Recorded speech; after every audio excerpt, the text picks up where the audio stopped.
ಒಬ್ಬ ಇತಿಹಾಸಕಾರ, ಕನ್ನಡ ಪ್ರೇಮಿ, ಯುವ ಪೀಳಿಗೆಗೆ ಇತಿಹಾಸದ ಗೀಳು ಹೊತ್ತಿಸಿದಂಥವ್ರು, ಇತಿಹಾಸವನ್ನೇ ಸೃಷ್ಟಿ ಮಾಡಿದವರು ಧರ್ಮೇಂದ್ರ ಕುಮಾರ್ ಅರೇನಹಳ್ಳಿ ಅಂದ್ರೆ ಹೌದು ನಮಗ್ ಗೊತ್ತು, ಕೇಳಿದೀವಿ ಅಂತ ಹೇಳ್ತೀರಿ.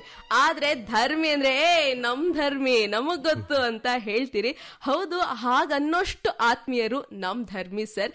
ನಮ್ಮ ಇವತ್ತಿನ ವಿಶೇಷ ಕಾರ್ಯಕ್ರಮದಲ್ಲಿ ನಮ್ಮ ಜೊತೆ ಆಗ್ತಾ ಇದ್ದಾರೆ mister Dharmi sir alias Dharmendra Kumar Arenahalli sir. Sir, ಕಾರ್ಯಕ್ರಮಕ್ಕೆ ಪ್ರೀತಿಯ ಸ್ವಾಗತ. ನಮಸ್ಕಾರ. ಎಲ್ಲ ಕೇಳೋರಿಗೂ ನಮಸ್ಕಾರ. ಎಲ್ರಿಗೂ ತಾಯಿ ಚಾಮುಂಡೇಶ್ವರಿ ಒಳ್ಳೇದ್ ಮಾಡ್ಲಿ. ಹೇಗಿದ್ದೀರಿ ಸರ್? ದೇವ್ರದೇ, ತಾಯಿ ಚಾಮುಂಡೇಶ್ವರಿ, ತಂದೆ ನಂಜುಂಡೇಶ್ವರನ್ ದಯಿಂದ ಚೆನ್ನಾಗಿದ್ದೀನಿ. Super sir. ಮೈಸೂರಿನ ಕಥೆಗಳು, ಸೊ ಇದೊಂದು ಇತಿಹಾಸನೇ ಸೃಷ್ಟಿ ಮಾಡಿದಂಥದ್ದು ಸೋಷಿಯಲ್ ಮೀಡಿಯಾದಲ್ಲಿ ಅಂತ ಹೇಳ್ಬೇಕು. ಸೊ ಅದಕ್ಕಿಂತ ಮುಂಚೆ, ಕಥೆಗಳಿಗಿಂತ ಮುಂಚೆ ಅದನ್ನೆಲ್ಲ ಬರವಣಿಗೆ ರೂಪದಲ್ಲಿ ಇರುತ್ತಲ್ವಾ, ಮೈಸೂರಿನ ನಿಮ್ಮ ಡೈರೀಸ್ ನಲ್ಲಿ ಮೊದಲನೇ ಪುಟ ಎಲ್ಲಿಂದ ಶುರುವಾಗುತ್ತೆ ಸರ್? ಮೊದಲನೇ ಪುಟ ನಾನು ಮೈಸೂರಲ್ಲೇ ಹುಟ್ಟಿದಾಗ್ಲಿಂದ ಶುರು ಆಗುತ್ತೆ. ನಾ ಈ ಮಾತನ್ನ ಯಾವಾಗ್ಲೂ ಹೇಳ್ತೀನಿ, ತುಂಬಾ ಪುಣ್ಯ ಮಾಡಿದ್ರೆ ಅಷ್ಟೇನೆ ನಮ್ಮ ಕಾಲದಲ್ಲಿ 60, 50, 60ರ ದಶಕದಲ್ಲಿ, ಇನ್ನೂ ಪುಣ್ಯ ಮಾಡಿದ್ರೆ 30, 40ರ ದಶಕದಲ್ಲಿ ಮೈಸೂರು ನಗರದಲ್ಲಿ ಹುಟ್ಟುವಂತ ಪುಣ್ಯ ನಮಗ್ ಸಿಗುತ್ತೆ. ಅಂತ ಒಬ್ಬ ಪುಣ್ಯ ಮಾಡಿದಂತವನು ನಾನು. 60ರ ದಶಕದಲ್ಲಿ ಮೈಸೂರು ನಗರದಲ್ಲೇ ಹುಟ್ಟಿದಾರಭ್ಯ ನನಗೆ ಮಹಾರಾಜರು ಮಾಡಿಕೊಟ್ಟಂತ ಪ್ರತಿಯೊಂದು ಕಾರ್ಯಗಳನ್ನ ಅನುಭವಿಸ್ಕೊಂಡು ಬೆಳೆದೆ. ಇವತ್ತಿಗೂ ನಮ್ಮನೆ ರಾಮಾನುಜ ರಸ್ತೆಯಲ್ಲಿ ಮೈಸೂರು ಅರಮನೆಯ ದಕ್ಷಿಣ ದ್ವಾರದಿಂದ ಒಂದು 50 ಮೀಟರ್ ದೂರ. ಸೊ ಹಂಗಾಗಿ ನಮ್ಮನೇಲಿ ಇವತ್ತಿಗೂ ಸಮ್ ಟ್ಯಾಂಕ್ ಆಗ್ಲಿ ಓವರ್ ಹೆಡ್ ಟ್ಯಾಂಕ್ ಆಗ್ಲಿ ಇಲ್ಲ. ಆ ಕಾನ್ಸೆಪ್ಟೇ ನಮ್ಮ ಮನೇಲಿ ಇಲ್ಲ. ಯಾಕೆಂದ್ರೆ ನಲ್ಲಿ ತಿರ್ಗಿಸಿದ್ರೆ 24 ಗಂಟೆ ನಮಗೆ ಕಾವೇರಿ ನೀರ್ ಬರುತ್ತೆ. 60 ವರ್ಷದಿಂದ ಬರ್ತಾನೆ ಇದೆ. ಒಂದಿನೂ ನಮ್ಮನೆಗೆ ನೀರ್ ನಿಲ್ತುಂದಿದ್ ನಾನು ಕೇಳಲಿಲ್ಲ. ಸೊ ನಮ್ಮನೇಲಿ ಸಮ್ ಟ್ಯಾಂಕ್ ತೆಗ್ಸಿ ನೀರನ್ನ ಶೇಖರಣೆ ಮಾಡ್ಕೋಬೇಕು ಅಂತ ಅವಶ್ಯಕತೆನೇ ಬರ್ಲಿಲ್ಲ ನಮಗೆ. ಇದೊಂದೇ ಮಾತಲ್ಲಿ ನಾನು ಮಹಾರಾಜರು ನಮ್ಮನ್ನ ಹೇಗ್ ನೋಡ್ಕೊಂಡ್ರು ಅಂತ ನಿಮಗೆ ಹೇಳ್ಬಿಡಬಲ್ಲೆ.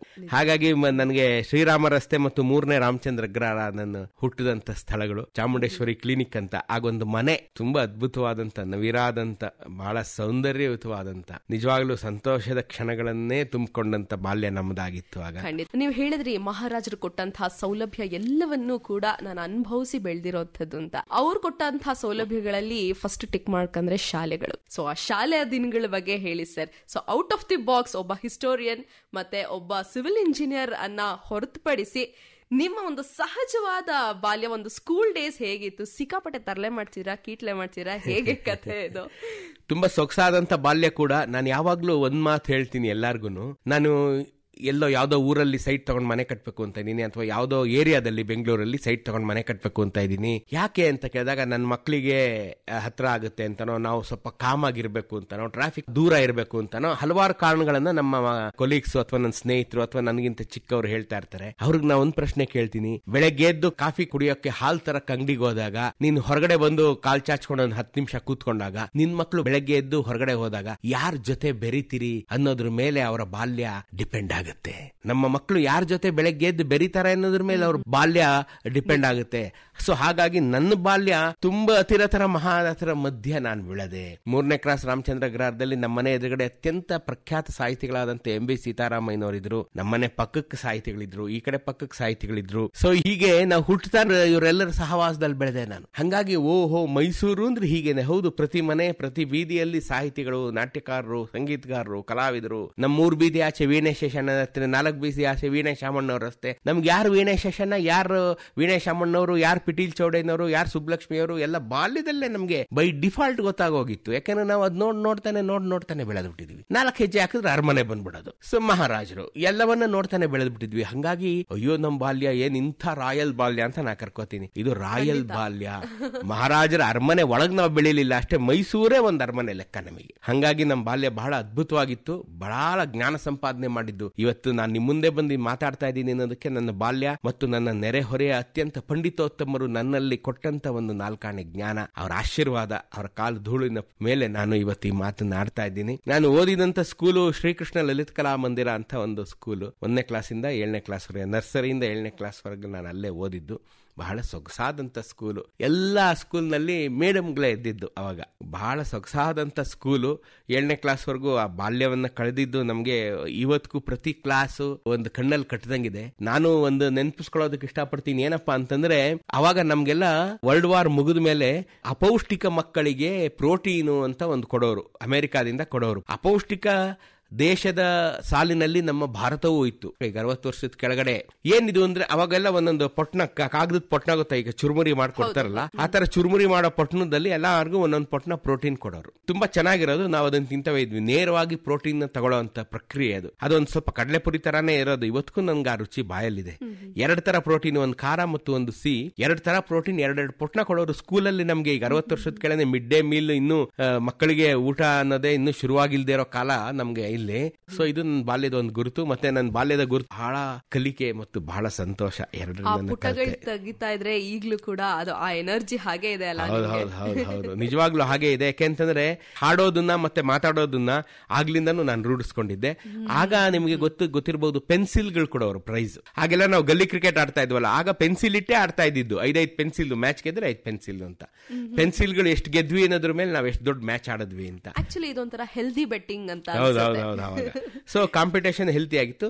ಮತ್ತೆ ನಮಗೆ ಪ್ರೈಸ್ ಸ್ಕೂಲಲ್ಲಿ ಕೊಡ್ತಾ ಇದ್ದಿದ್ದು ಪೆನ್ಸಿಲ್, ಜಾಮಿಟ್ರಿ ಬಾಕ್ಸ್, ಇವೇ ಉಪಯೋಗ ಆಗುತ್ತೆ ಅದನ್ನ ಕೊಡೋರು. ಸೊ ಸ್ಕೂಲಲ್ಲಿ ಇದಕ್ಕೆಲ್ಲ ನಮ್ಗೆ ಎಕ್ಸ್ಟ್ರಾ ಕರಿಕ್ಯುಲರ್ ಆಕ್ಟಿವಿಟೀಸ್ಗೆಲ್ಲ ತುಂಬಾ ಸಪೋರ್ಟ್ ಮಾಡೋರಾಗ. ಓದ್ಲೇಬೇಕು ತುಂಬಾ ಚೆನ್ನಾಗಿ ಅಂತ ಒತ್ತಡ ಹಾಕ್ತಿರ್ಲಿಲ್ಲ.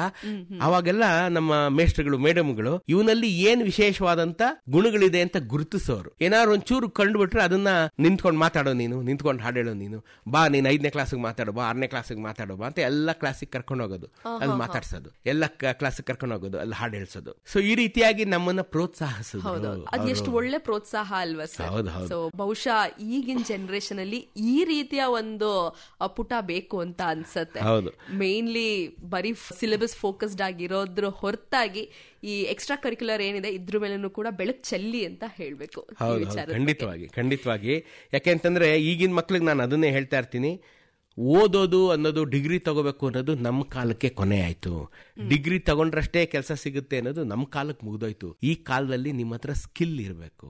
ಯಾಕೆಂದ್ರೆ ಎಲ್ಲರೂ 95% ತೆಗಿತಾರೆ. ಈಗ ನಿನ್ನನ್ನೇ ಯಾಕೆ ನಾ ತಗೋಬೇಕು ಅಂತ ಯಾರನ್ನಾದ್ರೂ ಅವ್ನು ಕೆಲಸ ಕೊಡೋನ್ ಕೇಳಿದಾಗ ಅವ್ನು ಹೇಳ್ಬೇಕು, ನನ್ನಲ್ಲಿ ಇಂಥ ವಿಶೇಷವಾದ ಶಕ್ತಿ ಇದೆ, ಅದಕ್ಕೆ ನೀನ್ ತಗೋ ಅಂತ ಕೇಳಬೇಕು. ಅವ್ನು ಏನೂ ಇಲ್ಲ ನನ್ನ ಹತ್ರ, ನಾನು ಅವರಂತೆ 95% ತೆಗೆದೀನಿ ಅಂದ್ರೆ ನಿನ್ಗಿಂತ ಮತ್ತೆ ನಾನು ಅವನ್ನೇ ತಗೋತೀನಿ ಅಂತ ಕೇಳ್ತಾನೆ. ಸೊ ಹಾಗಾಗಿ degree is not mandatory today. Mandatory is the skill.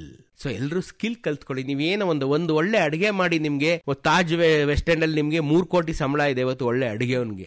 ಒಬ್ಬ ಒಳ್ಳೆ ಅಡಿಗೆವನ್ ಸಿಗ್ತಾ ಇಲ್ಲ ಇವತ್ತು. ನಾನು ಸುಮ್ಮನೆ ಒಂದು ಉದಾಹರಣೆ ಹೇಳಿದೆ, ಒಳ್ಳೆ ಅಡಿಗೆ ಅಂತ. ನೀವು ಒಂದು ಕಾರ್ಪೆಂಟ್ರಿ ಇರ್ಬೋದು, ಒಂದು ಮೆಕ್ಯಾನಿಕಲ್ ಇಂಜಿನಿಯರಿಂಗ್ ಇರ್ಬೋದು, ಒಂದು ಬೈಕ್ ಡಿಸೈನ್ ಇರ್ಬೋದು, ನಿಮ್ಗೆ ಏನೋ ಒಂದು ಟೆಂಪಲ್ ಕನ್ಸ್ಟ್ರಕ್ಷನ್ ಇರ್ಬೋದು. ನೀವೇನ್ ಮಾಡ್ತೀರಾ, ನೀವು ತುಂಬಾ ಚೆನ್ನಾಗಿ ಮಾಡಿದ್ರೆ ಜನ ನಿಮ್ಮನ್ನ ಹುಡುಕೊಂಡ್ ಬರ್ತಾರೆ. ಖಂಡಿತ. ಸೊ ಆ ಸ್ಕಿಲ್ ನೀವು ಕಲ್ತ್ಕೊಳ್ಳಿ, then you will be a big man. So ಈ ಸ್ಕಿಲ್ ಡೆವಲಪ್ಮೆಂಟ್ ಹಾದಿನಲ್ಲಿ ಇನ್ನೂ ಒಂದು ಲೈನ್ ಸಿಲೆಬಸ್ ಕಡೆಗೆ ಹೋಗೋದಾದ್ರೆ, ನಂತರ ನಿಮ್ಮ ಕಾಲೇಜಿನ ದಿನಗಳು. ಸೊ ಕಾಲೇಜ್ ರಂಗ ಸ್ಟೋರೀಸ್ ಏನಾದ್ರೂ ಇತ್ತಾ? ನಮ್ಮ ಸ್ಕೂಲ್ ದಿನಗಳನ್ನು ಮತ್ತೆ ಹೈಸ್ಕೂಲ್, ನಾನು JS ವಿದ್ಯಾಪೀಠದಲ್ಲಿ ಹೈಸ್ಕೂಲ್ 3 ವರ್ಷ ಮುಗಿಸಿದೆ. ಆಮೇಲೆ ಮಹಾಜನಸ್ ಅಂತ ಮೈಸೂರಲ್ಲಿ ಅಲ್ಲಿ ನಾನು PUC ಮುಗಿಸ್ದೆ. ಅವಾಗೆಲ್ಲ ನಮ್ಗೆ 10th ಆದ ಕೂಡಲೇ ಕಲರ್ ಡ್ರೆಸ್ ಅನ್ನೋದು. 10ನೇ ಕ್ಲಾಸ್ ತನಕ ಯೂನಿಫಾರ್ಮ್, 10ನೇ ಕ್ಲಾಸ್ ಆದ ತಕ್ಷಣ ಯೂನಿಫಾರ್ಮ್ ಇರ್ಲಿಲ್ಲ. ಆಗ ನಮ್ಗೆ ಅದೇ ಒಂದು ಸಂಭ್ರಮ.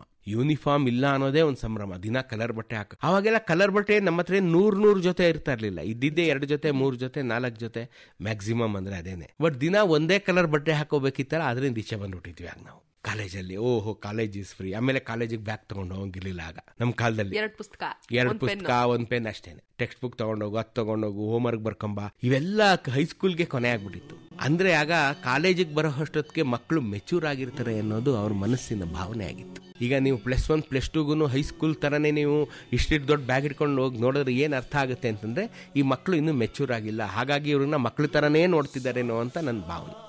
ನಮ್ಗೆ ಆಗ 10ನೇ ಕ್ಲಾಸ್ ಅಂದ್ರೆ 14-15 ವರ್ಷ ದಾಟಿದ ತಕ್ಷಣ ನಾವು ಮೆಚೂರ್ ಆಗಿದ್ದೀವಿ ಅಂತ. ಹಾಗಾಗಿ ನೀನೊಂದು ಪುಸ್ತಕ ಪೆನ್ ತಗೊಂಬಂದ್ರೆ ಸಾಕು, ನಾವು ಪಾಠ ಮಾಡ್ತೀವಿ, ನೀನು ಅದನ್ನ ನೋಟ್ಸ್ ಮಾಡ್ಕೊಂಡು ಹೋಗಿ ಮಿಕ್ಕಿದ್ದನ್ನು ನೀನು ಮನೇಲಿ ಓದ್ಕೋ ಅನ್ನೋ ಥರ ಇತ್ತು ಆಗ. ಈಗಿಲ್ಲ. ನಿಮ್ಮ ಒಂದು ಕೆರಿಯರ್ ಶುರುವಾಗಿದೆ ಒಬ್ಬ ಸಿವಿಲ್ ಇಂಜಿನಿಯರ್ ಆಗಿ, ಬಹಳಷ್ಟು ದೇಶಗಳನ್ನು ಕೂಡ ಸುತ್ತಿದ್ರಿ. ಸೊ ಆ ಜರ್ನಿ ಬಗ್ಗೆ ಹೇಳಿ. ಇಂಜಿನಿಯರಿಂಗ್ ಸೇರಿದ್ದು ನಾನು ನಮ್ಮ ಬ್ಯಾಚನೇ ಮೊದಲ 4 ವರ್ಷದ ಬ್ಯಾಚ್, FYS ಅಂತೀವಿ, 4 year ಸ್ಕೀಮ್ ಅಂತ ನಮ್ಮ ಬ್ಯಾಚಲ್ಲೇ ಶುರುವಾಗಿದ್ದು. ನಮ್ಮ ಹಿಂದೆ ಒಂದು NSS ಅಂತ ಬ್ಯಾಚ್ ಇತ್ತು. 5 ವರ್ಷ ಇಂಜಿನಿಯರಿಂಗ್ ಇತ್ತಾಗ. 5 ವರ್ಷ ಮೆಡಿಕಲ್, 5 ವರ್ಷ ಇಂಜಿನಿಯರಿಂಗ್ ಇತ್ತು. ಅದು ನಮಗೆ ಕೊನೆ ಆಯಿತು. 85ನೇ ಇಸ್ವಿಯಲ್ಲಿ ನಾನು ಇಂಜಿನಿಯರಿಂಗ್ ಸೇರಿದ್ದು. ಅದು ನಮಗೆ ಕೊನೆ ಆಯಿತು. ನಮಗೆ 4 year ಸ್ಕೀಮ್ ಅಂತ ಬಂತು. ನಮಗೆ 4 ವರ್ಷ ಇಂಜಿನಿಯರಿಂಗ್ ಅಂತ ಆಯಿತು. ಮತ್ತೆ ನಾವೇ ಭಾರತದಲ್ಲಿ ಮೊದಲ CET ಬರೆದ ಬ್ಯಾಚ್. CET ಅಂತ ಇಂಟ್ರೊಡ್ಯೂಸ್, ಕಾಮನ್ ಎಂಟ್ರೆನ್ಸ್ ಟೆಸ್ಟ್ ಅಂತ ಒಂದು ಇಂಟ್ರೊಡ್ಯೂಸ್ ಆಯ್ತು ನಮ್ಮ ಕಾಲಕ್ಕೆ. ನಮ್ಗೆ ಏನು ಅಂತಾನು ಗೊತ್ತಿಲ್ಲ, ಅದಕ್ಕೆ ಟ್ಯೂಷನ್ ತಗೊಳ್ಳಿಲ್ಲ, ಏನು ನಮ್ಗೆ ಏನೇನು ಗೊತ್ತಿಲ್ಲ. ಅದಕ್ಕೆ PUC ಎಕ್ಸಾಮ್ಗೆ ಏನು ಓದಿದ್ವೋ ಅದನ್ನೇ ಇನ್ನೊಂದ್ಸಲಿ ರಿವಿಷನ್ ಮಾಡ್ಕೊಂಡು ಹೋಗಿ ಈ ಎಕ್ಸಾಮ್ ಬರೆದ್ವಿ. ಅಲ್ಲಿ ನೀವೇನು ಬರೆಯಂಗಿಲ್ಲ ಕಂಡ್ರು ಅಂತ ನಮ್ಮ ಮೇಸ್ಟ್ರುಗಳು ಹೇಳ್ತಾ ಇದ್ದೆ. ಏನು ಬರೆಯಂಗಿಲ್ಲ ಕಂಡ್ರು ಬರೀ ಅದು ಟಿಕ್ಕಿಲ್ಲ, ಅದು ಒಂದು ಸರ್ಕಲ್ ಇರುತ್ತೆ, ಅದಕ್ಕೆ ಡಾರ್ಕ್ ಮಾಡೋದು, ಅದಕ್ಕೆ ಅಷ್ಟೇ, ನೀನು ಮಾರ್ಕ್ಸ್ಗೆ ಅಷ್ಟೇ ಮಾಡಬೇಕು. ಅದು ಎಷ್ಟೋ 90 ಎಷ್ಟೋ ಕ್ವಶನ್ಸ್ ಇರುತ್ತೆ ಅಷ್ಟೇ. ನಮ್ಗದು ಗೊತ್ತಿಲ್ಲ. We are the first to face the CET. ಅದಾದ್ಮೇಲೆ ನಮಗೆ CET ಆದ್ಮೇಲೆ ನಿಮ್ಗೆ ಅನೌನ್ಸ್ ಮಾಡ್ತಾರೆ ಯಾವ ಕಾಲೇಜ್ ನಿಮ್ದು ಅಂತ, ಅಲ್ಲೋಗಿ ಸೇರ್ಕೋಬೇಕು ಅಂತ. ನಮ್ಮ CET ರಿಸಲ್ಟ್ಗಳು ಅವತ್ತಿನ ರಾಜ್ಯದ ಪ್ರಮುಖ ದಿನಪತ್ರಿಕೆಗಳಲ್ಲಿ ಬಂತು. ಪ್ರಜಾವಾಣಿ, ಕನ್ನಡಪ್ರಭ, ಹೆರಾಲ್ಡು, ಹಿಂದೂ, ಟೈಮ್ಸ್, ಅಲ್ಲಿ ಬಂತು. ಅಲ್ಲ ಅನೌನ್ಸ್ ಆಯ್ತು. ಬ್ಯಾಚ್ ನೆಲ್ಲ ಒಂದು ರಿಯೂನಿಯನ್ ಮಾಡ್ಬೇಕು ಅನ್ಸುತ್ತೆ ಸರ್. ಮೊದಲನೇ ಬಾರಿಗೆ CET ಬರ್ದಂಥವ್ರು ಅಂತ ಮೊದಲನೇ ಬಾರಿಗೆ ಬರೆದು ಪೇಪರ್ ಅಲ್ಲಿ ರಿಸಲ್ಟ್ ನೋಡ್ಕೊಂಡು ಕಾಲೇಜ್ಗೆ ಹೋಗಿ ಸೇರಿದಂಥವ್ರು ನಾವು. ನಿಜ. ಅವಾಗ 85ನೇ ಇಸ್ವಿ ಕಾಲೇಜ್ಗೆ ಹೋಗಿ ಸೇರಿದ್ವಲ್ಲ.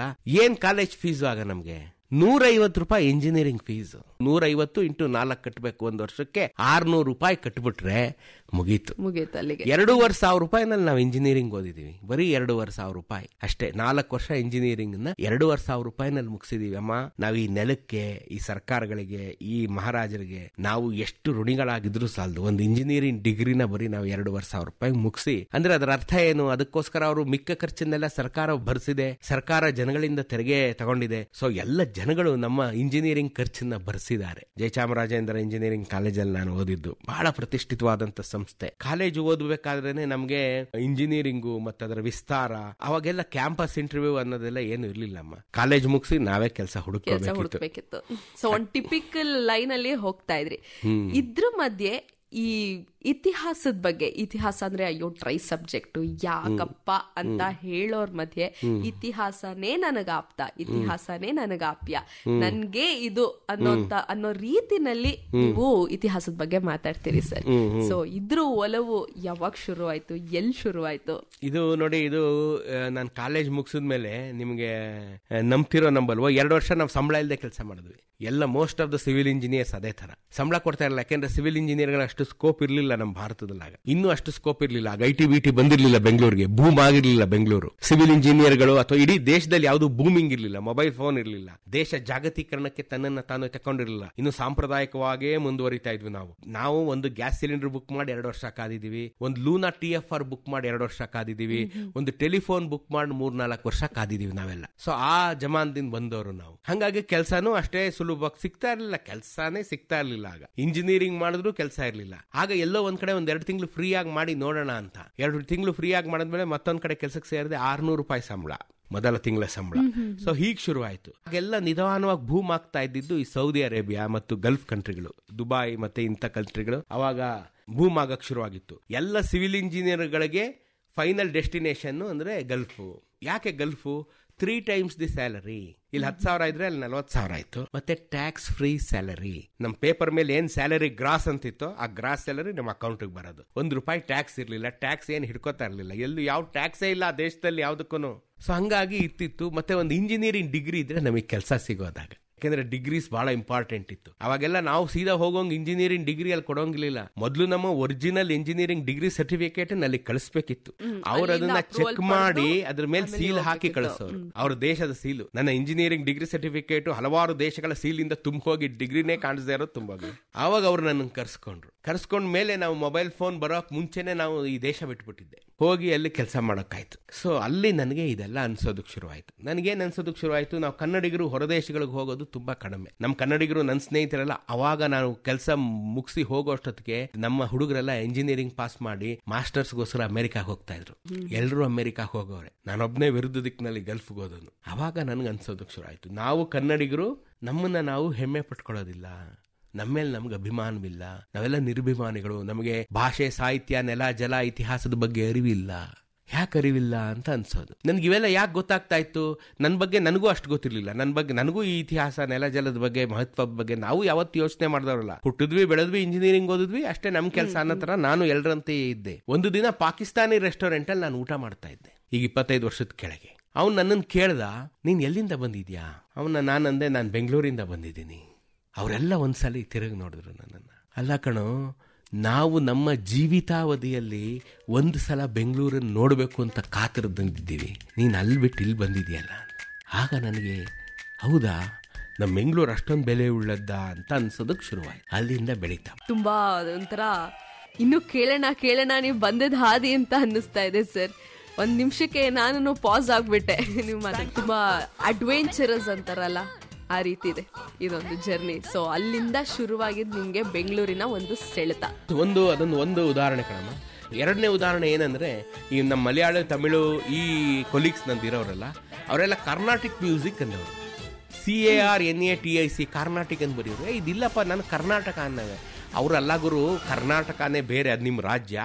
ಕರ್ನಾಟಿಕ್ ಮ್ಯೂಸಿಕ್ ಅಂದ್ರೆ ಅದು ಮ್ಯೂಸಿಕ್ಕೇ ಬೇರೆ, ಇದಕ್ಕೂ ನಿಮ್ಗೂ ಸಂಬಂಧ ಇಲ್ಲ ಅನ್ನೋರು. ನನ್ಗೆ ಏನ್ ಹೇಳ್ಬೇಕು ಗೊತ್ತಾಗ್ತಾನೆ ಇರ್ಲಿಲ್ಲ. ಆಮೇಲೆ ವಾಪಸ್ ಬಂದ್ಮೇಲೆ ಈಗ ನಂಗೆ ಗೊತ್ತಾಗ್ತಾ ಇದೆ, ಕರ್ನಾಟಕ ಸಂಗೀತದ ಜನಕ ನಮ್ಮ ಪುರಂದರದಾಸರು. ಅರೆ, ಕರ್ನಾಟಕ ಸಂಗೀತದ ಜನಕ ನಮ್ಮ ಪುರಂದರದಾಸರು ಅಂದ್ಮೇಲೆ ಕರ್ನಾಟಕ ಸಂಗೀತ ನಮ್ದಲ್ವೇ? ಅವ್ರು ಯಾಕೆ ಅದನ್ನ ಕರ್ನಾಟಕ ಸಂಗೀತ ಅಂತ ಅವ್ರನ್ನ ಹೈಜಾಕ್ ಮಾಡಿದ್ದಾರೆ? ಅವ್ರು ಹೈಜಾಕ್ ಮಾಡಿದ್ದನ್ನ ಪ್ರತಿಭಟನೆ ಮಾಡಕ್ ನಮಗೆ ಜ್ಞಾನವೇ ಇಲ್ಲ. ಆಗ ಅಯ್ಯಯ್ಯೋ ಎಂತ ಚಾನ್ಸ್ ಬಿಟ್ನಲ್ಲ ನಾನು ಅಂತ ಈಗ ಅನಿಸ್ತಾ ಇದೆ.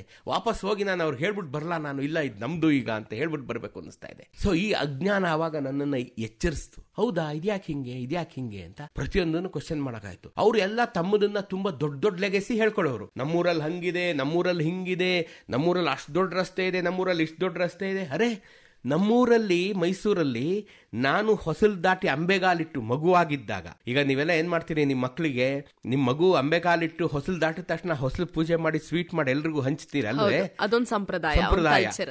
ನಾನು ಚಿಕ್ಕವನಾಗಿದ್ದಾಗ ಹೊಸಲು ದಾಟಿ ರಸ್ತೆಗೆ ಬಿದ್ದಾಗ ನನ್ನ ಮುಂದೆ 200 ಅಡಿ ಅಗಲದ ಕೃಷ್ಣರಾಜ ಬುಲೆವಾರ್ಡ್ ರಸ್ತೆ ಇದೆ. ಇವತ್ತಿಗೂ ದೇಶದಲ್ಲಿ ಅಂತ ವೈಭವಯುತವಾದ ರಸ್ತೆ ಇಲ್ಲ. ನಮ್ಮ ಮೈಸೂರಿನಲ್ಲಿದೆ, ಕೋರ್ಟ್ ಮುಂದೆ ಇರೋ, ಜಿಲ್ಲಾ ಪಂಚಾಯತಿ ಮುಂದೆ ಇರೋ ರಸ್ತೆ 200 ಅಡಿ ಅಗಲದ ರಸ್ತೆ. ಮಹಾರಾಜರು ಯುರೋಪ್ ಪ್ರವಾಸ ಹೋಗಿದ್ದಾಗ ನಾಲ್ವಡಿ ಕೃಷ್ಣರಾಜ ಒಡೆಯರು ಫ್ರಾನ್ಸ್ ದೇಶದಲ್ಲಿ ಅಂತದೊಂದು ರಸ್ತೆ, ಬುಲೆವಾರ್ಡ್ ಅಂದ್ರೆ ರಸ್ತೆ ಅಂತಾನೆ ಫ್ರೆಂಚ್ ಭಾಷೆನಲ್ಲಿ. ಕೃಷ್ಣರಾಜ ರಸ್ತೆ, ಅದು ಕೃಷ್ಣರಾಜ ಬುಲೆವಾರ್ಡ್ ಅಂತ ಹೆಸರಿಟ್ಟರು ಅದಕ್ಕೆ. ನರಸಿಂಹರಾಜ ಬುಲೆವಾರ್ಡ್, ಕೃಷ್ಣರಾಜ ಬುಲೆವಾರ್ಡ್. ವಿಶಾಲವಾದಂತ 1 ಕಿಲೋಮೀಟರ್ 2 ಕಿಲೋಮೀಟರ್ ಉದ್ದದ ರಸ್ತೆ, ಮಧ್ಯದಲ್ಲಿ ರಸ್ತೆ, ಅಕ್ಕಪಕ್ಕ ಪಾರ್ಕು, ಪುನಃ ಅಕ್ಕಪಕ್ಕ ರಸ್ತೆ, ಪುನಃ ಅಕ್ಕಪಕ್ಕ ಪಾರ್ಕ್. ಎಂತ ವೈಭವ! 100 ವರ್ಷಗಳ ಕೆಳಗೆ ನಮ್ಮ ಮಹಾರಾಜರು ಮಾಡಿಟ್ಟು ಹೋಗಿದ್ದಾರೆ. ನಮ್ಗದ್ರ ಲೆಗೆಸಿನೇ ಗೊತ್ತಿಲ್ವೇ? ಇವರೆಲ್ಲ ಹೇಳುವಾಗ ಇದೇನಿದು ಹೌದಾ ಅನ್ಕೊಳ್ಳೋದು. ನಾನು ಆಮೇಲೆ ಮೈಸೂರಿಗೆ ಬಂದು ನನ್ನ ಒಳಗಣ್ಣನ್ನ ತೆರೆದು ನೋಡುವಾಗ ಇವೆಲ್ಲ ನಮ್ಮಲ್ಲಿ 1.5 ಶತಮಾನದ ಹಿಂದೆ ಇದೆಯಲ್ಲಪ್ಪ. ಯಾಕೆ ಇದನ್ನ ನಾವು ಹೇಳಲಿಲ್ವಲ್ಲಪ್ಪ? ಯಾಕೆ ನಮ್ ದೊಡ್ಡವ್ರು ಹೇಳ್ಕೊಡ್ಲಿಲ್ಲ, ನಮ್ಮ ಮೇಷ್ಟ್ರು ಹೇಳ್ಕೊಡ್ಲಿಲ್ಲ, ನಮ್ ಸಿಲೆಬಸ್ ಹೇಳ್ಕೊಡ್ಲಿಲ್ಲ, ನಮ್ಮ ಸಾಹಿತಿಗಳು ಹೇಳ್ಕೊಡ್ಲಿಲ್ಲ, ನಮ್ಮ ಚಿತ್ರ ಸಾಹಿತಿಗಳು ಇದ್ರ ಬಗ್ಗೆ ಬರೀಲಿಲ್ಲ, ಸಾಹಿತಿಗಳು ಇದ್ರ ಬಗ್ಗೆ ಬರೀಲಿಲ್ಲ, ಯಾರು ಇದ್ರ ಬಗ್ಗೆ ನಮ್ಗೆ ಒಂದು ಜ್ಞಾನವನ್ನ ಕೊಡ್ಲಿಲ್ಲ. ಹಂಗಾಗಿ ಇದು ನಮ್ಗೆ ತಪ್ಪಿಸ್ಕೊಂಡು ಹೊರಟಾಯ್ತು. ನಮ್ಮ ಲೆಗೆಸಿ, ನಮ್ಮ ವೈಭವವನ್ನ ನಮ್ಗೆ ಯಾರು ಹೇಳ್ಕೊಡೋರು ಇರ್ಲಿಲ್ಲ. ಇದನ್ನ ನಾನು ಹೇಳಬೇಕು, ಇದನ್ನ ನಾನು ನಮ್ಮ ಜನಕ್ಕೆ ಹೇಳಬೇಕು. ಇದು ನೋಡಿ ನಾವು ಮಾಡಿರೋದು. ದೇಶದ ಮೊತ್ತ ಮೊದಲ ವಿದ್ಯುತ್ ಶಕ್ತಿ ದೀಪ ತಂದವರು ನಾವು, ದೇಶದ ಮೊತ್ತ ಮೊದಲ ವಿಧವಾ ವೇತನ ತಂದವರು ನಾವು, ದೇಶದ ಮೊತ್ತ ಮೊದಲ ಪಂಚವಾರ್ಷಿಕ ಯೋಜನೆ ತಂದವರು ನಾವು, ದೇಶದ ಮೊತ್ತ ಮೊದಲ ಮಕ್ಕಳ ಕುಟುಂಬ ಕಲ್ಯಾಣ ಯೋಜನೆ ತಂದವರು ನಾವು, ದೇಶದ ಮೊತ್ತ ಮೊದಲ ನಿಮ್ಯಾನ್ ಸ್ಥಾಪನೆ ಮಾಡಿದ್ದ ಹಲವಾರು ಯೋಜನೆಗಳಿಗೆ 100,000 ದೇಶದ ಮೊತ್ತ ಮೊದಲ ಆಕಾಶವಾಣಿ ನಾವು ತಂದಿದ್ದು ನಾವು. ಇನ್ನು ಇದಕ್ಕಿಂತ ಏನು ಹೇಳಬೇಕು? ಎಲ್ಲ ದೇಶದ ಮೊದಲುಗಳನ್ನು ನಾವೇ ತಂದಿರುವಾಗ ಇದು ನಮಗೇ ಗೊತ್ತಿಲ್ದಂಗೆ ಇದನ್ನೆಲ್ಲ ಮುಚ್ಚಿಟ್ಟು ನಾವು ಎಲ್ಲೋ ಹೋಗ್ತಾ ಇದೀವಲ್ಲ, ಇದನ್ನ ನಾನು ಹೇಳಬೇಕು ಅನ್ನಿಸ್ತು. ಆವಾಗ ನಾನು ಇದನ್ನೆಲ್ಲ ಹೇಳಬೇಕು ಅನ್ನಿಸಿದಾಗ ನನಗೆ ಹೌದು, ಎಲ್ಲರೂ ಯೋಚನೆ ಮಾಡೋ, ನನ್ನ ತಲೆಮಾಲೆಯವರು ಎಲ್ಲರೂ ಯೋಚನೆ ಮಾಡೋ ಹಾಗೆ ನಾನೊಂದು ಪುಸ್ತಕ ಬರಿತೀನಿ ಅಂತ ಉತ್ಸಾಹದಲ್ಲಿ ಪುಸ್ತಕ ಬರೆದೆ. ತುಂಬಾ ಚೆನ್ನಾಗೂ ಹೋಯ್ತು. ಎಲ್ಲರೂ ಹೊಗಳಿದ್ರು, ಹೌದು ಪುಸ್ತಕ ಬರಿಬೇಕು ನೀನು ಅಂತ. ಒಂದಿನ ಕೂತ್ಕೊಂಡು ಯೋಚನೆ ಮಾಡಿದೆ. ಪುಸ್ತಕ ಬರೆದ್ರೆ ಓದಿರೋರೇ ಓದ್ತಾರೆ, ನನ್ನ ತಲೆಮಾರಿನವರೇ ಓದ್ತಾರೆ. 10,000 ಪ್ರತಿ 20,000 ಪ್ರತಿ ಪುಸ್ತಕ ಇವತ್ತು ನಂದು ಖರ್ಚಾಗಿರ್ಬೋದು, 20,000 ಜನಕ್ಕೆ ತಲುಪಿರ್ಬೋದು, ಬೇಡ ಇಂಟು 5 1 ಲಕ್ಷ ಜನಕ್ಕೆ ತಲುಪಿರ್ಬೋದು. ಆದ್ರೆ ನಮ್ಮ ಕರುನಾಡಿನಲ್ಲಿ 7 ಕೋಟಿ ಜನ ಇದಾರಮ್ಮ. ಅವ್ರಿಗೆ ತಲುಪೋದು ಯಾವಾಗ? ಅವ್ರಿಗೆ ತಲುಪೋದು ಯಾವಾಗಿದು? ದುಡ್ಡು ಮಾಡೋದಲ್ಲ ನನ್ನ ಉದ್ದೇಶ. ಪುಸ್ತಕ ಮಾರಿ ನಾನು ಸಾಹಿತಿ ಅನ್ಸ್ಕೊಳ್ಬೇಕಾಗಿಲ್ಲ, ನಾನು ಪುಸ್ತಕ ಮಾರಿ ದುಡ್ಡು ಮಾಡ್ಬೇಕಲ್ಲ. ನನಗೆ ನನ್ನ ಮಹಾರಾಜರು ಮಾಡದಂತ ಕೆಲಸಗಳನ್ನ, ಈ ನೆಲವನ್ನ ಅನುಭವಿಸ್ತಾ ಇದ್ದಾನಲ್ಲ ಅವನಿಗೆ ತಲುಪಿಸ್ಬೇಕು. ಅಟ್ಲೀಸ್ಟ್ ಕನಿಷ್ಠ ಈ ಬೆಂಗಳೂರಲ್ಲಿ ವಾಸ ಮಾಡ್ತಾ ಇರೋ 1.5 ಕೋಟಿ ಜನಕ್ಕೆ ತಲುಪಬೇಕಿದು. ಅವ್ರಿಗೆ ಅವ್ರ ಎದೆಯಲ್ಲಿ ನಾನು ಯಾರ ಭಿಕ್ಷೆಯಲ್ಲಿ ಬದುಕ್ತಾ ಇದ್ದೀನಿ ಅಂತ ಗೊತ್ತಾಗಬೇಕು. ಇದೆಲ್ಲ ಮಹಾರಾಜ. ಆಕ್ಚುಲಿ ಈ ಮಾತನ್ನ ನಾವು ಹೈಲೈಟ್ ಮಾಡ್ಬೇಕು ಅನ್ಸುತ್ತೆ. ಕೆಲವ್ರು ಕೇಳ್ತಾರೆ, ಏನಕ್ಕೆ ತಿಳ್ಕೋಬೇಕು ಇತಿಹಾಸ? ನಾನು ಓದಿರೋದು ಟೆಕ್ನಿಕಲ್ ಸಬ್ಜೆಕ್ಟ್, ನಾನು ಓದಿರೋದು ಮೆಡಿಕಲ್ ಸಬ್ಜೆಕ್ಟ್, ಕಮರ್ಷಿಯಲ್ ಸಬ್ಜೆಕ್ಟ್, ಇದ್ರಲ್ಲಿ ನಾನು ಮುಂದುವರಿತೀನಿ ಏನಕ್ಕೆ ಅಂತ ಕೇಳ್ದವ್ರಿಗೆ ಬಹುಶಃ ಇದೇ ಸೂಕ್ತವಾದ ಉತ್ತರ. ಯಾಕೆ ಅಂತಂದ್ರೆ ಈಗ ನಮ್ಮ ಅಪ್ಪ ಅಮ್ಮನ ಬಗ್ಗೆ ನಾವ್ಯಾಕೆ ತಿಳ್ಕೊಬೇಕು ಅಂದ್ರೆ ನಾವೇನ್ ಹೇಳೋಣ? ಯಾಕೆಂದ್ರೆ ಅವನಿಂದಾನೇ ಅವರಿಂದಾನೇ ನೀನ್ ಈ ಭೂಮಿಗೆ ಬಿದ್ದಿರೋದು. ಅದಕ್ಕೆ ಅವ್ರ ಬಗ್ಗೆ ನೀನ್ ತಿಳ್ಕೊಬೇಕು. ನಿನ್ನ ಕರ್ತವ್ಯ ಅದು ಈ ಭೂಮಿ ಮೇಲೆ ಬಿದ್ದಿರೋದಕ್ಕೆ. ಯಾವ ನೆಲದಲ್ಲಿ ನೀನ್ ಬಿದ್ದಿದ್ಯೋ ಆ ನೆಲದಕ್ಕೆ ನೀನು ಗೌರವ ಕೊಡಬೇಕಾದ್ದು, ಆ ನೆಲದ ಕಾನೂನಿಗೆ ನೀನು ಗೌರವಿಸಬೇಕಾದ್ದು ನಿನ್ನ ಕರ್ತವ್ಯ. ನೀನ್ engineer, doctor, advocate, politician, inspector, whatever you may be, but ಆ ನೆಲದ ಕಾನೂನನ್ನ, ಈ ನೆಲವನ್ನ ಸೃಷ್ಟಿ ಮಾಡದಂತ ಜನಕನನ್ನ ನೀನ್ ನೆನೆಸಬೇಕಾದ್ದು ಆಸ್ ಅ ಹ್ಯೂಮನ್ ಬೀಯಿಂಗ್. ಇದು ನಿನ್ನ ಕರ್ತವ್ಯ ಆಗುತ್ತೆ. ಅದಕ್ಕೆ ಇತಿಹಾಸ ನಿನಗೆ ಬೇಕಾಗುತ್ತೆ. ಅದು ಬಹಳ ಮುಖ್ಯ ಆಗುತ್ತೆ. ನೀನ್ ಕುಡಿತಿರೋ ನೀರು ಎಲ್ಲಿಂದ ತಂದಿದ್ದು, ನೀನ್ ಹಾಕ್ತಾ ಇರೋ ಲೈಟ್ ಎಲ್ಲಿಂದ ತಂದಿದ್ದು, ನೀ ಓಡಾಡ್ತಾ ಇರೋ ರಸ್ತೆ ಮಾಡಿದ್ಯಾರು, ನೀನ್ ಇರೋ ಮನೆ ಲೊಕ್ಯಾಲಿಟಿಯಲ್ಲಿ ಸುಂದರವಾದ ಕೆರೆ ಕಟ್ಟಿದ್ಯಾರು, ಅದನ್ನ ನೀನ್ ತಿಳ್ಕೊಬಾರ್ದೆ. ತಿಳ್ಕೊಳ್ದೇ ಇದ್ರೆ ನೀನು ಮೃಗಕ್ಕಿಂತ ಕಡೆಯಾಗೋಗ್ತೀಯಲ್ಲಪ್ಪ. ಮೃಗವಾದರೂ ನೋಡಿ, ಇತಿಹಾಸ ಏನ್ ಹೇಳುತ್ತೆ, ಆನೆ ಒಬ್ಬ ರಾಜನನ್ನ ದಾಳಿಕೋರರು ಕೊಂದು ಅವನನ್ನೇ ಬಿರಿಯಾನಿ ಮಾಡಿ ಅವನದೇ ಆನೆಗಳಿಗೆ ಕೊಡ್ತಾರೆ ಅನ್ನೋ ಇತಿಹಾಸ ಹೇಳುತ್ತೆ. ಆದ್ರೆ ಆನೆಗಳು ಅದನ್ನ ಮುಟ್ಟಲ್ಲ ಆನೆಗಳ ಅನ್ನ ತಿನ್ನೋದಿಲ್ಲ. ಆನೆಗಳು ಏನೇ ಮಾಡಿದ್ರು ತಿನ್ನೋದಿಲ್ವಂತೆ ಆನೆಗಳು. ಅಂದ್ರೆ ಆ ಪ್ರಾಣಿಗಿಂತ ನೀನ್ ಕಡೆ ಆಗ್ಬಿಡ್ತೀಯ ಚರಿತ್ರೆ ತಿಳ್ಕೊಳ್ದೇ ಇದ್ರೆ. ಆನೆ ತನ್ನ ನಾಯಕನನ್ನ ಗೌರವಿಸ್ತು, ಒಳೊಳಗೆ ಕಣ್ಣೀರಿಡ್ತು. ನೀನ್ ಅದಕ್ಕೂ ಕಡೆ ಆಗೋದ್ಯಲ್ಲ ಇತಿಹಾಸ ತಿಳ್ಕೊಳ್ದೇ ಇರೋನು. ನೀನ್ ಮತ್ತೆ ಯಾರಿಗೆ ಗೌರವ ಕೊಡ್ತೀಯ? ನೀನು ತಂದೆ ತಾಯಿಗೆ ಗೌರವ ಕೊಡಲ್ಲ, ಸಮಾಜಕ್ಕೆ ಗೌರವ ಕೊಡಲ್ಲ, ನೆರೆಹೊರೆಗೆ ಗೌರವ ಕೊಡಲ್ಲ, ಅಣ್ಣ ತಮ್ಮದಿರಲ್ಲಿ ಗೌರವ ಇಲ್ಲ ನಿನಗೆ. ಚಿಕ್ಕಪ್ಪ ದೊಡ್ಡಪ್ಪನ ಮಕ್ಕಳು ಯಾರು ಅಂತಾನೆ ಗೊತ್ತಿಲ್ಲ ನಿನಗೆ, ಯಾವ ಸಂಬಂಧಗಳ ಅರಿವೇ ಇಲ್ಲ ನಿನಗೆ. ನನ್ನ ಹತ್ರ ದುಡ್ಡಿದೆ ಅನ್ನೋ ಒಂದು ಅಹಂಕಾರದಿಂದ ಮೆರಿತೀಯಲ್ಲಪ್ಪ ಮನುಷ್ಯ. ಸತ್ತೋದ್ಮೇಲೆ ಯಾರು ಎತ್ಕೊಂಡು ಹೋಗ್ಬೇಕಲ್ಲ, ನೀನೇ ನಡ್ಕೊಂಡೋಗಿ ಗುಂಡಿಲ್ ಮಲ್ಗಲ್ವಲ್ಲೋ, ನಿನ್ನ ಎತ್ಕೊಂಡು ಹೋಗಕ್ಕೆ ಯಾರು 4 ಜನ ಬೇಕಲ್ಲ. ಸೊ ಹಾಗಾಗಿ ನೀನು ಗೌರವ ಕೊಡಬೇಕು, ಆ ಹಿನ್ನೆಲೆನ ತಿಳ್ಕೊಳ್ಳೋದು ಅವಶ್ಯಕತೆ. ಸೊ ನೀವು ಹೇಳಿದ್ರಿ, ಇನ್ನು ಬಹಳಷ್ಟು ಜನಕ್ಕೆ ತಲುಪಿಸೋದಕ್ಕೆ ಈ ಡಿಜಿ ಪ್ಲಾಟ್ಫಾರ್ಮ್ ಅನ್ನ ನೀವು ಎಂಟರ್ ಆದ್ರಿ. ಒಂದ್ ಕಡೆ ಮೈಸೂರಿನ ಗತ ವೈಭವ ಹೇಳ್ತೀರಿ, ಒಂದ್ ಕಡೆ ಬೆಂಗಳೂರಿನ ಗಲ್ಗಲ್ಲಿ ಸುತ್ತೀರಿ. ಇದಕ್ಕೆಲ್ಲ ಸೋರ್ಸ್ ಎಲ್ಲಿಂದ ಹುಡುಕ್ತೀರಿ ಸರ್? ಮಿಲ್ಲರ್ಸ್ ರಸ್ತೆ ಕೇಳಿದ್ರೆ ನಿಮಗ್ ಗೊತ್ತು, ಸ್ವಿಮ್ಮಿಂಗ್ ಪೂಲ್ ಎಕ್ಸ್ಟೆನ್ಷನ್ ಅದ್ರ ಹಿಸ್ಟ್ರಿ ಗೊತ್ತು, ಮೈಸೂರಿನ ಪ್ರತಿ ಮರದ ಹಿಸ್ಟ್ರಿನೂ ಗೊತ್ತು. ಸೊ ಅದ್ರ ಮೂಲ ಸೋರ್ಸ್ ಏನು ಸರ್ ನಿಮ್ಗೆ? ಒಂದೇನು ಅಂತಂದ್ರೆ, ನಾವು ಮೈಸೂರಲ್ಲಿ ಹುಟ್ಟಿದವ್ರಿಗೆ, ನಾನು ಆಗ್ಲೇ ಹೇಳಿದಾಗೆ ನಾವೆಲ್ಲ ಮೈಸೂರಲ್ಲಿ ಹುಟ್ಟಿದವ್ರಿಗೆ, ಮೈಸೂರಿನ ಪ್ರತಿ ಬೀದಿಯಲ್ಲಿ ಆಗ ಅರಮನೆಯಲ್ಲಿ ಕೆಲ್ಸಕ್ಕೆ ಹೋಗೋರು. ಒಂದ್ ಬೀದಿಲಿ ಸೆಕ್ರೆಟರಿ, ಒಂದ್ ಬೀದಿಲಿ PS, ಒಂದ್ ಬೀದಿನಲ್ಲಿ ಅವರು ಹುಜೂರ್ ಬಕ್ಷಿ, ಒಂದ್ ಬೀದಿನಲ್ಲಿ ಸಿಂಹಾಸನ ಜೋಡಿಸೋರು, ಒಂದ್ ಬೀದಿಲಿ ಅಡಿಗೆ ಕೆಲಸ ಮಾಡೋರು, ಒಂದ್ ಬೀದಿಲಿ ದೇವ್ರ ಮನೆ ಪೂಜೆ ಮಾಡ್ಕೊಳ್ಳೋರು, ಒಂದ್ ಬೀದಿಲಿ ಪಟ್ಟದಾನೆ ನೋಡ್ಕೊಳ್ಳೋರು. ಹೀಗೆ ಎಲ್ಲರೂ ಅಲ್ಲೇ ಇದ್ದಿದ್ದು. ನಮ್ಮ ಅಕ್ಕಪಕ್ಕದ ಬೀದಿಗಳಲ್ಲೇ ಇವರೆಲ್ಲ ಇದ್ದಿದ್ದು. ದಿನ ಬೆಳಗ್ಗೆ ಎದ್ದು ಇವರೆಲ್ಲ ಅರಮನೆಗೆ ಹೋಗೋರು, ವಾಪಸ್ ಬರೋರು. ಅವರು ನಮ್ಮ ತಂದೆ ತಾಯಿ ಹತ್ರ ಮಾತಾಡುವಾಗ ಅದು ನಮ್ಮ ಕಿವಿಗೆ ಬೀಳೋದು. ನಮ್ಮ ಅಪ್ಪ ಅಮ್ಮ, ನಮ್ಮ ಅಜ್ಜಿ ತಾತ, ದೊಡ್ಡಪ್ಪ ದೊಡ್ಡಮ್ಮ ಇವರೆಲ್ಲ ಮಾತಾಡುವಾಗ ಓ ಹಂಗಂತೆ ಹಿಂಗಂತೆ, ಅದು ನಾವು ಅಲ್ಲೇ ಆಟ ಆಡ್ತಿದ್ದಾಗ ನಮ್ಮ ಕಿವಿಗೆ ಬಿದ್ದು ಬಿದ್ದು ಬಿದ್ದು ಈ ಕತೆ ಎಲ್ಲ ನಮ್ಮ ತಲೆ ಒಳಗೆ ಬೈ ಡಿಫಾಲ್ಟ್ ಪ್ರೋಗ್ರಾಮ್ ಆಗೋಗಿತ್ತು. ಒಂದು 200 ಕತೆ ನಮ್ಗೆ ಹಂಗೆ ಗೊತ್ತು. ನಾನು ಯಾವಾಗಲೂ ಒಂದು ಜಂಬ ಹುಡ್ಕೊತಾ ಇರ್ತೀನಿ, ಯಾರೇ ಮೈಸೂರಿನ ಕತೆ ಯಾರೇ ಬರೀಲಿ ಅವ್ರಿಗಿಂತ ಒಂದು ಗುಲ್ಗಂಜಿ ತೂಕ ನಂಗೆ ಜಾಸ್ತಿ ಗೊತ್ತು. ಯಾಕೆಂದ್ರೆ ಅದು ನಮ್ಮನೆ ಕತೆ ಕಣಮ್ಮ. ನಮ್ಮನೆ ಕತೆ ನನಗಿಂತ ಜಾಸ್ತಿ ಗೊತ್ತಿರಕ್ಕೆ ಯಾರಿಗೆ ಸಾಧ್ಯ? ಈ ಜಂಬ ನನಗಿದೆ, ಇದು ನಮ್ಮನೆ ಕತೆ, ಹಂಗಾಗಿ ನನಗೆ ಗೊತ್ತು. ಇದು ಮಿಕ್ದಂತೆ Indian council of historical research ಇದೆ ನಮ್ಮ ಕೆಂಪೇಗೌಡ ರಸ್ತೆನಲ್ಲಿ, SBM ಮೇನ್ ಬ್ರಾಂಚ್ ಎದುರುಗಡೆ, ಸ್ಟೇಟ್ ಬ್ಯಾಂಕ್ ಆಫ್ ಮೈಸೂರು ಎದುರುಗಡೆ ಇದೆ Indian council of historical research. ಮತ್ತೆ ನೃಪತುಂಗ ರಸ್ತೆಯ ಮಿಥಿಕ್ ಸೊಸೈಟಿ, ಅಲ್ಲಿ ನಿಮಗೆ 100 ವರ್ಷ ಹಳೆಯ ದಾಖಲೆಗಳು, ಪುಸ್ತಕಗಳು, ತಾಳೆಗರಿಗಳು ಇವೆಲ್ಲ ಸಿಗ್ತವೆ. ಎಲ್ಲ ದಾಖಲೆಗಳ ಸಂಗ್ರಹ ಮಾಡಿಟ್ಟಿದ್ದಾರೆ. ಇದಲ್ಲದೆ ವಿಧಾನಸೌಧದಲ್ಲಿ ನಮ್ಮ ಸ್ಟೇಟ್ ಆರ್ಕೈವ್, ಕರ್ನಾಟಕ ಸರ್ಕಾರ ಪತ್ರಕಾರ ಇಲಾಖೆ, ಇದನ್ನೇ ವಿಡಿಯೋಗೆ ಎಂತ ರೆಸ್ಪಾನ್ಸ್ ಬಂತು ಅಂತಂದ್ರೆ ನನಗೆ ರೋಮಾಂಚನ ಆಗೋಯ್ತು. ಓಹೋ, ಜನ ಇದನ್ನ ಕೇಳ್ತಾ ಇದ್ದಾರೆ ಅಂತ ಗೊತ್ತಾಯ್ತು. 2ನೇ ವಿಡಿಯೋ ಮಾಡಿದೆ ಇನ್ನೊಂದು. ಸೊ ಇದು ನನಗೆ ಪೀರಿಯಡ್ ಹೇಗೆ ಹಾಕ್ಬೇಕು, what is the periodical cycle for this video. ನಾನು ಅನ್ಕೊಂಡೆ ವಾರ ಶುರು ಆಗೋದು ನಮಗೆಲ್ಲ ಮಂಡೇ, ಸೊ ನಾವು ಮಂಡೇ ಹಾಕೋಣ. ಅದಕ್ಕೆ ನಮಸ್ಕಾರ ಸ್ನೇಹಿತರೆ, ಸುಂದರ ಸೋಮವಾರದ ಶುಭೋದಯ ಅಂತ ಹಾಕೋಣ, ಎವ್ರಿ ಮಂಡೇ ಮಾರ್ನಿಂಗ್ ಹಾಕೋಣ. ನನ್ನ ಸ್ನೇಹಿತರು ಕೇಳಿದ್ರು, ನೀನು ಎಷ್ಟು ದಿನ ಹಾಕ್ಬೋದು ಇದನ್ನ? ಅವಾಗ ನಾನು ಹೌದಲ್ವಾ, ನನ್ನ ತಲೆ ಒಳಗೆ ಒಂದು 20 ಕತೆ ಇತ್ತು. ಓಕೆ, 20 ವಾರ. ಆಮೇಲೆ ಏನ್ರು, ಆಮೇಲೆ ನಂಗೆ ಗೊತ್ತಿಲ್ಲ, ಬಿಕಾಸ್ ನಾನು ಯಾರಿಗೂ ನಾನು ಮಾತು ಕೊಟ್ಟಿಲ್ಲ ಮಾಡ್ತೀನಿ, ಅಥವಾ ಯಾರ ಹತ್ರನೂ ನಾನು ಕೆಲ್ಸಕ್ಕಿಲ್ಲ. ಇದು ನನ್ನ ಕೆಲಸ ಅಲ್ಲ, ಫ್ರೀ ಪ್ಲಾಟ್ಫಾರ್ಮ್. ಹೇಳ್ಬೋದು, ಬೇಡದಾಗ ನಾನು ಎಕ್ಸಿಟ್ ಆಗ್ಬೋದು. 20 ಅವರ್ ಆದ್ಮೇಲೆ ನಾನು ನಿಲ್ಸ್ಬಿಡ್ತೀನಿ ಅಂತಂದೆ. ಆಯ್ತು ಬಿಡಪ್ಪ ಅಂದ್ರು. ಆದ್ರೆ ನನಗೆ 2ನೇ ವಾರದಲ್ಲೇ ಗೊತ್ತಾಯ್ತು, ಇದು ನಿಲ್ಸಕ್ಕಾಗಲ್ಲ. ಈಗ ನಾನು ಹುಲಿ ಏರ್ಬಿಟ್ಟಿದ್ದೀನಿ, ಇದು ಹುಲಿ ಸವಾರಿ, ಇಳಿದ್ರೆ ಇದು ನಾನು ತಿಂದೋಗುತ್ತೆ ಅಂತ ಗೊತ್ತಾಗೋಯ್ತು. ಅವಾಗಿಂದ ಓದಕ್ಕೆ ಶುರು ಮಾಡಿದೆ. ಓದಿ 21, 22, 23, ಈಗ ಒಂದು 3000 ವಿಡಿಯೋ ಮಾಡಿದ್ದೀನಿ ಇಲ್ಲಿವರೆಗೆ. ಇನ್ನು ಓದ್ತಾನೆ ಇದ್ದೀನಿ, ಎವ್ರಿ ಡೇ ಓದ್ತೀನಿ. ಈಗ ಎವ್ರಿ ಡೇ ವಿಡಿಯೋಗಳು ಮಾಡ್ತೀನಿ. ಈಗ ನೋಡಿ, ಈಗ ಇವತ್ತಿನ ವಿಡಿಯೋ ಇವತ್ತು ಎವ್ರಿ ಡೇ ಇದು ಮಾಡ್ತೀನಿ.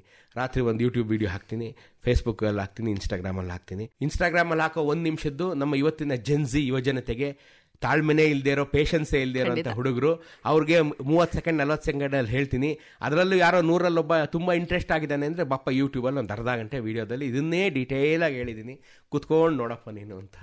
ಅವ್ರಿಗೆ 3 ಕ್ಯಾಟಗರಿಲಿ ಕೊಡ್ತೀನಿ. 1 ನಿಮಿಷ, ಅರ್ಧ ನಿಮಿಷ, 15 ಸೆಕೆಂಡು, 20 ಸೆಕೆಂಡ್ ಎಲ್ಲ ಈಗಿನ ಮಕ್ಕಳಿಗೆ. ನಮ್ಮ ಜನರೇಷನ್ ಅವ್ರಿಗೆ ಅರ್ಧ ಗಂಟೆ ಮುಕ್ಕಾಲು ಗಂಟೆ, ಇದು ನಮ್ಮ ಜನರೇಷನ್ಗೆ ಅಲ್ಲಿ ತುಂಬಾ ವಿಷದವಾಗಿ ನಾವು ಹೇಗೆ ಮಾತಾಡ್ತಿದ್ದೀನೋ ಹಾಗೆ ವಿಷದವಾಗಿ ಅವ್ರಿಗೆ ಪ್ರತಿದಿನ ಹೇಳ್ಕೊಡ್ತೀನಿ. ಆ ಓಪನಿಂಗ್ ಒಂದು ಜಲಕ್ ಹೇಳ್ತೀರಾ ಸರ್ ಪ್ಲೀಸ್? ನಮಸ್ಕಾರ ಸ್ನೇಹಿತರೆ, ಸುಂದರ ಸೋಮವಾರದ ಶುಭೋದಯ. ಎಲ್ಲ ಲೈಫ್ ಎಂಜಾಯ್ ಮಾಡ್ತಾ ಇದ್ದೀರಾ ಅಂತ ಭಾವಿಸಿದ್ದೀನಿ. ಇವತ್ತು ನಾನು ನಿಮ್ಮನ್ನ KR ಮಾರ್ಕೆಟಿನ ಸರ್ಕಲ್ ಮುಂದೆ ಕರ್ಕೊಂಡ್ ಬಂದಿದ್ದೀನಿ ಅನ್ನೋದು ಪ್ರತಿ ವಿಡಿಯೋದ ಓಪನಿಂಗ್. ಸೊ ಇಷ್ಟು ಕೇಳ್ಬಿಟ್ರೆ ಅಲ್ಲಿಗೆ ಸೋಮವಾರ ಸಾರ್ಥಕ ಸೋಮವಾರ ಅದು. ಸೊ ಎಲ್ಲಾ ಜನರೇಷನ್ಗೂ ಹೊಂದಿಕೆ ಆಗೋ ಹಾಗೆ ಈ ಡಿಜಿಟಲ್ ಮೀಡಿಯಾನ ನೀವು ಉಪಯೋಗಿಸ್ಕೊಂಡಿದ್ದೀರಿ. ಇಲ್ಲಿಂದ ನಿಮ್ಮ ಒಂದು ಸೋಷಿಯಲ್ ಮೀಡಿಯಾ ಜರ್ನಿ ಅಂತ ಶುರು ಆಗುತ್ತೆ ಸರ್. ಸೊ ಶುರು ಆಯ್ತು. ಸೊ ಈಗ ಸದ್ಯಕ್ಕೆ ನೀವು ಹೇಳಿದ್ರಿ ನಿಮ್ ಫ್ರೆಂಡ್ ಒಬ್ರು, ನೀವೊಬ್ರು, ಇಬ್ರೇ ಇದ್ರಿ. ಸೊ ಈಗ ಒಂದು ಟೀಮ್ ಅಂತ ಇದೆ ಅನ್ನೋದಾದ್ರೆ ಎಷ್ಟು ಜನ ಇದೀರಿ, ಹೇಗೆ ಕೆಲಸ? ತುಂಬಾ ಜನ ಇದೀವಮ್ಮ. ಈಗ ನಾವು ಒಂದು 15 ಜನದ ಮೇಲಿದೀವಿ. ಈಗ ನನ್ನ ಟೀಮ್ ತುಂಬಾ ದೊಡ್ಡದಾಗಿದೆ. ಈಗ ತುಂಬಾ ಸ್ವಹಿತ ಅಂದ್ರೆ ತುಂಬಾ ಆಸಕ್ತಿಯಿಂದ ಬಂದು ನನ್ನ ಜೊತೆ ಸೇರಿದ್ದಾರೆ. ನಾವು ಈ ಕೆಲಸ ಮಾಡಿದ್ರೆ ನಮಗೂ ಸಾರ್ಥಕತೆ ಇದೆ ಅಂತ ಜನ ಬಂದ್ ಸೇರಿದ್ರು. ಇಲ್ಲ ಸರ್, ನಾವು ಈ ಕೆಲಸದಲ್ಲಿ ಕೈ ಜೋಡಿಸ್ತೀವಿ, ನಾವು ಮಾಡ್ತೀವಿ, ಹೂವಿನ ಜೊತೆ ನಾರು ಸ್ವರ್ಗ ಅಂದ್ರೆ ನಾನು ಎಲ್ಲರ ಬಂದ್ ಸೇರ್ಕೊಳ್ಳಿ. ಅಂದ್ರೆ ಇದೆಲ್ಲ ತೇರ್ ಎಳೆದಂಗೆ, ನಮ್ಮ ಕನ್ನಡದ ನಮ್ಮ ನೆಲದ ತೇರ್ ಎಳೆದಂಗೆ ನಾವೆಲ್ಲ ಸೇರಿ ಎಳ್ಕೊಂಡು ಹೋಗ್ಬೇಕಿಂತ ಒಬ್ಬನ ಕೈಯಲ್ಲಿ ಆಗಲ್ಲ. ಎಲ್ಲ ಸೇರಿ ಎಳೆಯೋಣ ಬನ್ನಿ ಅಂತ ಎಲ್ಲಾರನ್ನು ಸೇರಿಸ್ಕೊಂಡಿದ್ದೀನಿ. ತುಂಬಾ ದೊಡ್ಡ ಟೀಮ್ ಆಗಿದೆ ಈಗ. ಸೊ ವಿಡಿಯೋಸ್ ಮಾಡ್ತಿರ್ತೀರಿ, ಪೋಸ್ಟ್ ಮಾಡ್ತಿರ್ತೀರಿ. ಔಟ್ ಆಫ್ ದಿ ಬಾಕ್ಸ್ ಒಂದ್ ಪ್ರಶ್ನೆ ಕೇಳೋದಾದ್ರೆ ಸರ್, ಇದೇನು ರೆಕಾರ್ಡ್ ಮಾಡೋದಾಗ್ಲಿ ಅಥವಾ ಒಂದ್ ಸ್ಟುಡಿಯೋದಲ್ಲಿ ಇರೋದಾಗ್ಲಿ ಅಲ್ಲ, completely field work, ground work. So ಯಾವಾಗಾದ್ರೂ ಒಂದೆರಡು ಫನ್ನಿ ಇನ್ಸಿಡೆಂಟ್ಸ್ ಆಗಿರೋದುಂಟಾ? ತುಂಬಾ ಫನ್ನಿ ಇನ್ಸಿಡೆಂಟ್ಸ್ ಆಗಿದೆ. ಎರಡು ಕೋಟ್ ಮಾಡೋದಾದ್ರೆ, ಒಂದು ಊರಿಗೆ ಹೋದಾಗ, ಯಾವುದೇ ಊರಿಗೆ ಹೋದ್ರು ಮುಂಚೆ ಎಲ್ಲ, ಈಗ ನಾನು ಎಲ್ಲರಿಗೂ ಗೊತ್ತಾಗಿರೋದ್ರಿಂದ ಆ ಸೀನ್ ಇಲ್ಲ. ಈಗ ಶುರುನಲ್ಲಿ ನಾನು ಹೋಗಿ ನನ್ನನ್ನೇ ಪರಿಚಯ ಮಾಡ್ಕೋಬೇಕಿತ್ತು. ನಾನೇನ್ ಮಾಡ್ತಿದ್ದೀನಿ ಅಂತ ಊರವ್ರಿಗೆ. ಯಾಕಂದ್ರೆ ಈ ತರ ಹೇಳ್ದವನು ಇತಿಹಾಸನ ನಾನೇ ಮೊದಲು ಕರ್ನಾಟಕದಲ್ಲಿ. ನನಗೆ ಮುಂಚೆ ಬೇರೆ ಯೂಟ್ಯೂಬರ್ಸ್ ಬೇರೆ ಮಾಡಿರ್ಬೋದು, ಇತಿಹಾಸವನ್ನ ಈ ರೀತಿ ಹೇಳ್ಬೋದು ಅಂತ ನಾನು ತೋರಿಸ್ಕೊಟ್ಟವ್ ನಾನೇ. ಅದು ನನಗೆ ನನ್ನ ಬಗ್ಗೆ ಹೆಮ್ಮೆ ಇದೆ. ಅವ್ರಿಗೆ ಹೋದಾಗ ಪ್ರತಿ ಊರಿಗೂ ನಾನು ನಿಮ್ಮ ಊರಿನ ದೇವಸ್ಥಾನ ನಾನು ಶೂಟ್ ಮಾಡೋದು ಅಂದ್ರೆ ಏನ್ ವಿಡಿಯೋ ಮಾಡ್ತೀಯಾ ಅನ್ನೋದು ಕೇಳೋರು. ಅವರು ಈ ಪಾಳು ಬಿದ್ದಿರೋದು ಯಾವ್ದು ಚೆನ್ನಾಗಿರೋದು ಮಾಡಿದ್ರೆ ಸರಿ, ನೀನು ಈ ಪಾಳು ಬಿದ್ದಿರೋದಕ್ಕೆ ಯಾಕೆ ಬಂದಿದ್ಯಾ, ನೀನು ನಿಧಿ ಕಳ್ಳ. ಅಯ್ಯೋ, ಯಾವ ಊರಿಗೆ ಹೋದಾಗ ನನ್ಗೆ ನೀನ್ ನಿಧಿ ಕಳ್ಳ, ಇಲ್ಲಿ ಕದ್ಕೊಂಡು ಹೋಗಿ ಬಂದಿದ್ಯಾ, ವಿಗ್ರಹ ಕದಿಯಕ್ ಬಂದಿದ್ಯಾ, ಗುಡ್ಡಿನ ತೆಗಿಯಕ್ ಬಂದಿದ್ಯಾ, ನೀವಿಬ್ರು ಬಂದಿದ್ದೀರಾ, ಈ ರೀತಿ ಕೇಳ್ಬಿಡೋರು ಊರೆಲ್ಲ ಸೇರ್ಕೊಂಡು. ಅವ್ರಿಗೆ ನಾನು ಕನ್ವಿನ್ಸ್ ಮಾಡಬೇಕಾಗಿತ್ತು. ಇಲ್ಲಪ್ಪ, ನೀವೇ ನಿಂತ್ಕೊಂಡು ನೋಡಿ ನಾನು ಏನ್ ಮಾಡ್ತೀನಿ ಅಂತ. ಅವರೆಲ್ಲ ನಿಂತ್ಕೊಂಡು ನೋಡಿದ್ಮೇಲೆ ಅವ್ರಿಗೆ ಸಮಾಧಾನ ಆಗೋದು. ನಿಧಿ ಕಳ್ಳ ಎಂತ ಪಟ್ಟ ಸರಿದು. ಯಾಕೆಂದ್ರೆ ನಿಧಿ ಕಳ್ಳರು ಬಂದು ಅಲ್ಲಿ ವಿಗ್ರಹ ಕದ್ದಿದ್ದಾರೆ, ನಿಧಿ ಕದ್ದಿದ್ದಾರೆ, ಎಲ್ಲ ಅಗದಾಕಿದ್ದಾರೆ, ದೇವ್ರ ಮೂರ್ತಿಗಳು ತೆಗೆದು ಎಸ್ತಿದ್ದಾರೆ, ಬಹಳ ಅನ್ಯಾಯ ಮಾಡಿದ್ದಾರೆ ನಮ್ಮ ದೇವಸ್ಥಾನಗಳಿಗೆ. ಅವ್ರು ಅದನ್ನ ನೋಡಿದ್ದಾರೆ ಊರಿನವರು. ನಾವು ಹೋಗಿ ಕಳ್ಳರ ತರ ಹೋಗಿದೀವಿ ಅಂತ ಅವ್ರ ಲೆಕ್ಕಾಚಾರ.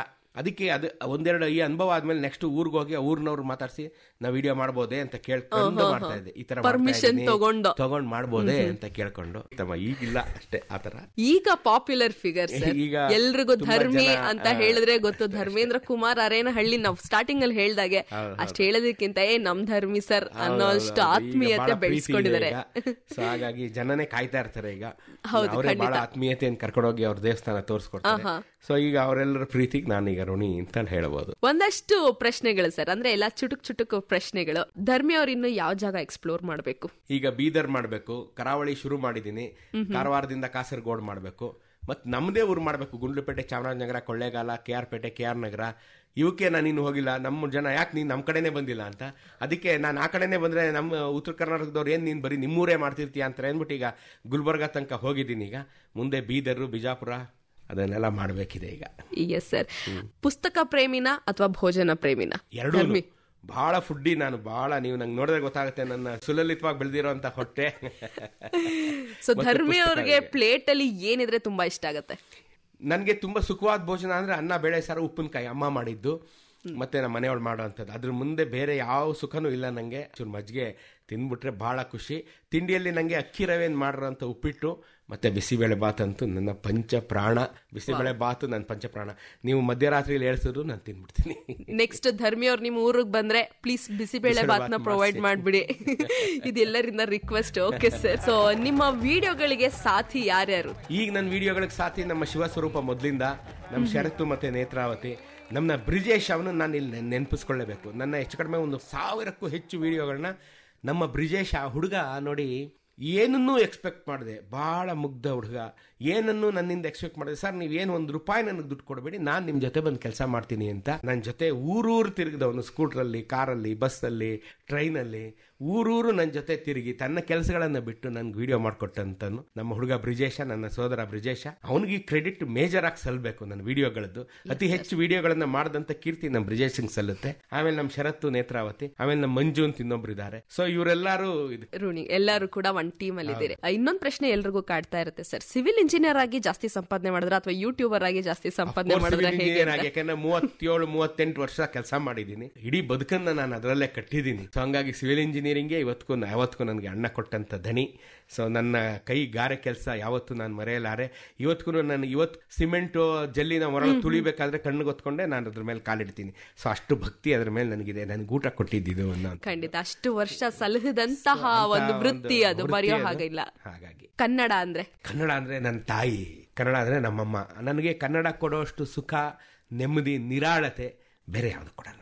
ಇಂದಿನ ನಮ್ಮ ಯುವ ಜನತೆಗೆ ಈ ಕನ್ನಡ ಇತಿಹಾಸದ ಬಗ್ಗೆ ಆಸಕ್ತಿನ ಯಾವ ರೀತಿ ಹುಟ್ಟಿಸಬಹುದು ಸರ್? ಇದೊಂದು ಬಹಳ ಪ್ರಮುಖವಾದಂತ ರೀತಿ ಅಂತ ನಾನು ಹೇಳ್ತೀನಿ. ಪ್ರತಿ ಸ್ಕೂಲ್ ಕಾಲೇಜ್ಗಳಿಗೆ ನಾನು ಹೋಗಿ ಇದನ್ನ ಹೇಳ್ತಾ ಇರ್ತೀನಿ. ಅವ್ರಿಗೆ ಬೇರೆ ಬೇರೆ ರಮ್ಯವಾದಂತ ಕಥೆಗಳನ್ನು ಹೇಳ್ತೀನಿ. ಯಾಕೆ ನೀನು why you are proud to be a Kannadiga ಅಂತ ಫಸ್ಟ್ ನಾನು ಅವ್ರನ್ನ ಕ್ವಶನ್ ಕೇಳ್ತೀನಿ. ಯಾರಾದ್ರೂ ನಿಮ್ಗೆ ನಾನ್ ಕನ್ನಡಿಗ ಫ್ರೆಂಡ್ಸ್ ಅಫ್ಕೋರ್ಸ್ ಇದ್ದೇ ಇರ್ತಾರೆ, ಈಗ ಎಲ್ಲ ಕಡೆನೂ ಇರ್ತಾರೆ. ಅವ್ರು ನಿನ್ನ ಯಾಕಪ್ಪ why you are proud to be a Kannadiga, ನೀವ್ ಯಾಕೆ ರಾಜ್ಯೋತ್ಸವ ಮಾಡ್ತೀರಾ, ಬೇರೆ ಯಾವ ರಾಜ್ಯದವರು ಮಾಡಲ್ಲ, ನೀವ್ ಯಾಕೆ ಮಾಡ್ತೀರಾ ಅಂದ್ರೆ ನೀವೇನ್ ಹೇಳ್ತೀರಾ ಅಂತ ಕೇಳ್ತೀನಿ. ಅವ್ರಿಗೆ ಗೊತ್ತಿರಲ್ಲ.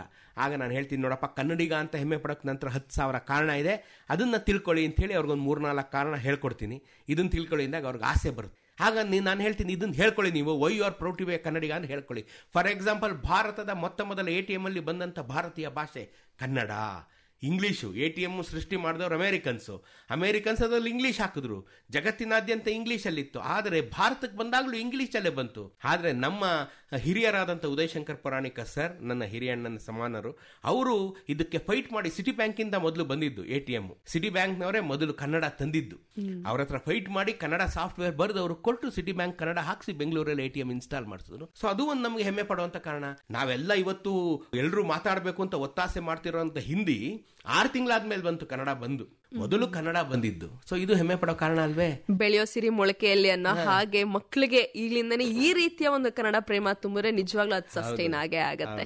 ಬಹಳ ಖುಷಿ ಆಯ್ತು ನಮ್ಮ ಸ್ಟುಡಿಯೋಗೆ ಬಂದು ನೀವು ಮನದಾಳದ ಮಾತುಗಳನ್ನ ಹಂಚ್ಕೊಂಡ್ರಿ. ಎಸ್ಪೆಷಲಿ ನಿಧಿ ಕಳ್ಳ ಅಂದಿದಂತೂ ಮರೆಯೋ ಹಾಗಿಲ್ಲ ಅನ್ಸುತ್ತೆ. ನಮ್ಮೆಲ್ಲಾ ಕೇಳುಗರಿಗೆ ಏನ್ ಹೇಳಲಿಕ್ಕೆ ಇಷ್ಟಪಡ್ತಾರೆ? ತಾಯಿ ಚಾಮುಂಡೇಶ್ವರಿ ನಿಮ್ಮನ್ನ ಸದಾ ಆರೋಗ್ಯದಿಂದ ನೆಮ್ಮದಿಯಿಂದ ಇಟ್ಟಿರ್ಲಿ. ಅಂಡರ್ಲೈನ್ ಮಾಡ್ಕೊಳ್ಳಿ ನೆಮ್ಮದಿ ಅನ್ನೋದನ್ನ. ನೆಮ್ಮದಿ ಅನ್ನೋದು ಬೆಲೆ ಕಟ್ಟಲಾಗದ್ದು. ನೆಮ್ಮದಿಯಿಂದ ಇರಿ. ನೀವು ದೇವರಲ್ಲಿ ಪ್ರಾರ್ಥನೆ ಮಾಡ್ಕೋಬೇಕಾದ್ರೆ ಯಾವುದೇ ವಯಸ್ಸಿನವರಾಗಿರಿ, ನಂಗೆ ನೆಮ್ಮದಿ ಕೊಟ್ಬಿಡಪ್ಪ ಅನ್ನಿ. ದೇವರ ಒಂದು ಪ್ಯಾಕೇಜ್ ಅಲ್ಲಿ ನಿಮ್ಗೆ ಏನ್ ಬೇಕು ಎಲ್ಲಾ ಕೊಡ್ತಾನೆ. ಬೇರೆ ಬೇರೆ ಬಿಡಿಬಿಡಿಯಾಗಿ ದೇವರನ್ನ ಕೇಳ್ಕೋಬೇಡಿ. ನೆಮ್ಮದಿಯಿಂದ ಇರಿ, ಆನಂದವನ್ನು ಉಂಟು ಮಾಡ್ಲಿ. ಏನಾದ್ರೂ ಒಂದು ನಮ್ಮ ನೆಲಕ್ಕೆ ಕೆಲಸ ಮಾಡಿ. ನಾನು ಯಾವಾಗಲೂ ಇದೇ ಹೇಳ್ಕೊಡ್ತೀನಿ, ನಾನು ಕನ್ನಡ ಮಾತಾಡ್ತೀನಿ, ಓದ್ತೀನಿ, ಬರಿತೀನಿ, ನಾನು ಕನ್ನಡಿಗ ಅಲ್ಲ. ನೀನ್ ಕನ್ನಡಿಗ ಅಲ್ಲ. ಈ ಕನ್ನಡದ ನೆಲಕ್ಕೆ ನೀನೇನಾದ್ರೂ ಸೇವೆ ಮಾಡಿದ್ರಷ್ಟೇ ನೀನ್ ಕನ್ನಡಿಗ. ಇನ್ನೊಂದು 4 ಜನಕ್ಕೆ ಕನ್ನಡ ಕಲಿಸಿದ್ರಷ್ಟೇ ನೀನ್ ಕನ್ನಡಿಗ. ನೀನು ಇಲ್ಲಿ ಹುಟ್ಟಿದ್ದಕ್ಕೆ ನಿನ್ನ ಬದುಕನ್ನ ಸಾರ್ಥಕಗೊಳಿಸಿಕೊಂಡಾಗ್ಲೇ ನೀನ್ ಕನ್ನಡಿಗ ಆಗೋದು. ನಾನ್ ಬರಿತೀನಿ, ನಾನು ಓದ್ತೀನಿ, ನಾನ್ ಮಾತಾಡ್ತೀನಿ, ಅದು ನಿಂದಾಯ್ತು ಗುರು. ನೀನ್ ಬೇರೆಯವ್ರಿಗೆ ಏನ್ ಮಾಡಿದ್ಯಾ? ಇಲ್ಲಿ ವಲಸಿಗರು ತುಂಬಾ ಬಂದಿದ್ದಾರೆ, ಅವ್ರಿಗೆಲ್ಲ ಕನ್ನಡ ಹೇಳ್ಕೊಡು. ಕನ್ನಡಕ್ಕೆ, ಈ ನೆಲಕ್ಕೆ ಜಲಕ್ಕೆ ಏನಾದ್ರೂ ಸೇವೆ ಮಾಡು. ಒಂದು ಸರ್ಕಾರಿ ಶಾಲೆಯಲ್ಲಿ ಒಂದಿನ ಹೋಗೊಂದು ಪಾಠ ಮಾಡು. ನಿನ್ನ ಹತ್ರ ಇರೋ ಜ್ಞಾನ 4 ಜನಕ್ಕೆ ಹಂಚ್ಕೋ. ಅದು ನೀನು ಕನ್ನಡಿಗನಾಗಿ ಹುಟ್ಟಿದ್ದಕ್ಕೆ ಮತ್ತು ಕನ್ನಡದ ನೆಲದಲ್ಲಿ ಇರೋದಕ್ಕೆ ನೀನು ಸಾರ್ಥಕ ಆಗುತ್ತೆ. ಅದನ್ನ ನೀವು ಮಾಡಿ. ಈ ವರ್ಷ ನೀವು ಒಂದಾದ್ರೂ ಆ ಕೆಲಸ ಮಾಡಿ.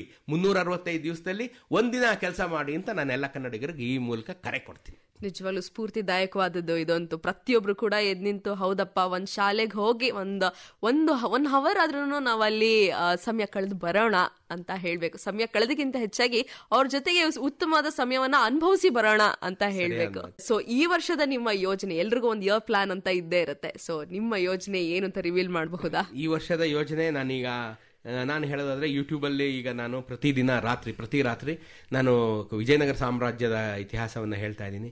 ಅದನ್ನು ಮುಂದಕ್ಕೆ ತಗೊಳ್ಬೇಕು. ಕದಂಬ, ಗಂಗಾ, ಚಾಲುಕ್ಯ, ರಾಷ್ಟ್ರಕೂಟ, ಹೊಯ್ಸಳ ಇವರನ್ನು ಎಲ್ಲ ವಿಶದವಾಗಿ ಅಲ್ಲಲ್ಲಿ ಬಿಡಿಯಾಗಿ ನಾನು ಹೇಳ್ಕೊಂಡ್ ಬಂದಿದ್ದೀನಿ. ಇದು ವಿಶದವಾಗಿ ನಾನು ತಗೊಂಡು ಹೋಗ್ಬೇಕು ಅಂತ ಇದ್ದೀನಿ. ಸೊ ಒಬ್ರು ನನ್ನ ಯೂಟ್ಯೂಬನ್ನ ನೋಡಿದ್ರೆ ಇಡೀ ಕರ್ನಾಟಕದ ಇತಿಹಾಸ ಒಂದೇ ಚಾನಲ್ ಅಲ್ಲಿ ಸಿಕ್ಬೇಕು ಅಂತ ನನ್ನ ಮನದಾಸೆ. ಇಲ್ಲಿ ಸಿಕ್ಬಿಡ್ಬೇಕು, ನಾನೆಲ್ಲ ನನಗೆ ಗೊತ್ತಿರೋದೆಲ್ಲ ಹೇಳ್ಬಿಡ್ಬೇಕು ಅನ್ನೋದೊಂದು ಆಸೆ ಇದೆ. ತಾಯಿ ಚಾಮುಂಡೇಶ್ವರಿ ಅದನ್ನ ಈಡೇರಿಸಲಿ ಅಂತ ನಾನು ಕೇಳ್ತೀನಿ. ನಿಮ್ಮ ಆಸೆನೂ ಕೂಡ ಪೂರೈಸಲಿ ಅಂತ ನಮ್ಮ ಆಕಾಶವಾಣಿ ಪರವಾಗಿ ಹಾರೈಸ್ತೀವಿ ಸರ್. ಸ್ನೇಹಿತರೆ, ಇದುವರೆಗೂ ಧರ್ಮಿ ಅವ್ರ ಜೊತೆಗೆ ನಮ್ಮ ಮಾತುಕತೆ ಸಾಕ್ತಾ ಇತ್ತು. ಎಲ್ಲ ಕಾರ್ಯಕ್ರಮವನ್ನ ಇಲ್ಲಿಗೆ ಮುಗಿಸ್ತಾ ಇದ್ದೀವಿ.